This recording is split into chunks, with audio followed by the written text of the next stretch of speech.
جو آج آیت ہم نے پڑھنی ہے، یہاں مفسرین چونکہ ان کو ساری کہانی کا جوڑ پہلی 243 کا جوڑ انہوں نے آگے اگلی آیت نمبر 246 کے ساتھ جوڑا ہی نہیں ہے، اور ایک یعنی ایسے ہی اس کا ترجمہ بھی کر دیا ہے اور اس کو بھی جہاد کا نام دے دیا ہے، یہ جو آیت وقاتلوا فی سبیل اللہ، یعنی اس طرح ہے کہ بھائی آیات کا آپس میں کوئی تعلق ہی نہیں ہے۔ وہ ایک آیت تھی نبی وہ کس پتہ نہیں قوم کے بارے میں تھی جو یہ تھے یا وہ تھے، اس طرح کی باتیں۔ دوسری آیت وقاتلوا فی سبیل اللہ کی آیت تمام مومنین کے لیے، وہی اللہ کے راستے میں جہاد کیا کریں، لڑائی کیا کریں، یعنی ایک عجیب سا وہ۔ اور تیسری آیت اصلاً ٹوٹلی بھائی یہ مربوط ہی نہیں ہے۔ کیا من ذا الذی یقرض اللہ قرضا حسنا، جو اللہ کو قرضہ دے، یعنی جو لوگوں کو قرضہ دے قرضے کے والے سے۔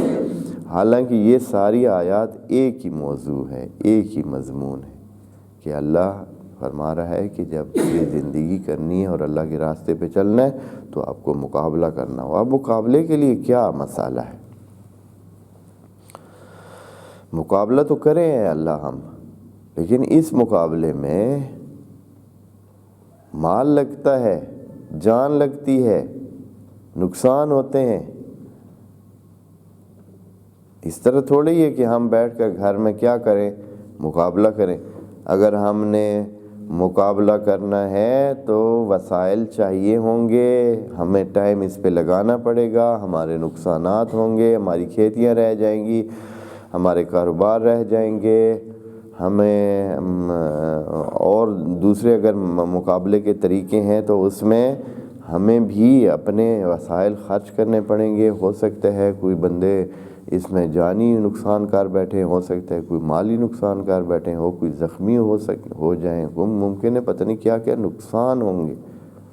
تو ان نقصانات کو کون پورا کرے گا؟ اے اللہ۔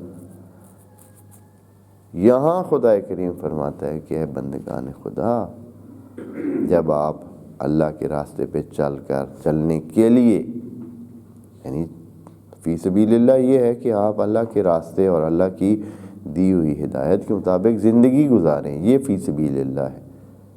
اللہ کی دی ہوئی ہدایات کے مطابق زندگی گزارنا فی سبیل اللہ ہے۔ اس کو بچانے کے لیے کہ کوئی آپ کو روکے نہیں، کوئی آپ کو اس طرح زندگی کرنے سے رکاوٹ نہ بنے، آپ مقابلہ کرتے ہیں۔ مقابلہ کرنے کے لیے آپ کو کیا ہے؟ وسائل چاہیے، وسائل لگتے ہیں آپ کو نقصانات اٹھانے پڑتے ہیں، تو یہ کون پورے کرے گا؟ یہاں خدا کریم فرماتا ہے کہ اے انسان، تو یوں ہی سمجھ کہ جیسے تو یہ سارا جو کچھ خرچ کر رہا ہے یا جو کچھ اس پر لگا رہا ہے یا مقابلے میں جو تمہارا نقصان ہوتا ہے، وہ سارے کا سارا کیا ہے؟ قرضہ ہے۔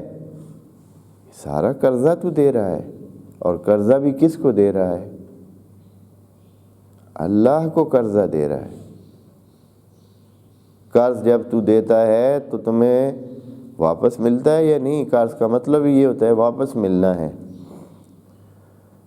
مفت میں تم سے کوئی مانگ نہیں رہا ہے یہاں خیرات یا طوعاً، یا صرف یہ ہے کہ یک طرفہ دینے کی بات نہیں ہو رہی ہے۔ اللہ فرما رہا ہے کہ یہ جو ہے انسان، تو میرے راستے میں فی سبیل اللہ اگر تیرا کوئی لگ جائے تو یہ کیا ہے؟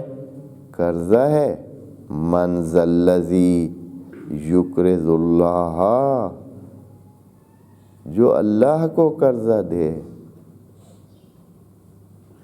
قرضاً حسنا۔ قرضاً حسنا یعنی نیت بھی اس کی یہی ہو کہ وہ اللہ کے لیے کر رہا ہے، اور قرضہ بھی یہ نہیں کہ وہ جو مجبوراً اس نے، یعنی اس کے دل تو کسی طرح نہیں تھا کہ وہ کام کرے، بس دشمن نے ویسے اس کو چڑھا دیا۔ جیسے کئی لوگ ہوتے ہیں بموں میں بیچارے، وہ کبھی مذہب کے قریب ہی نہیں ہوتے یا اس چیز کے قریب ہی نہیں ہوتے ہیں جس کی وجہ سے ان کو مار دیا جاتا ہے۔ کبھی ان کو لگاؤ ہی نہیں ہوتا ہے اس چیز کے ساتھ جس کی وجہ سے ان کو مار دیا جاتا ہے۔ تو ایسے جان جو ہے ضائع نہ ہو، بلکہ قرضاً حسنا، یعنی نیت بھی یہ رکھیں کہ بھائی ہم یہ جو کر رہے ہیں اللہ اس کا اجر ہمیں دے گا۔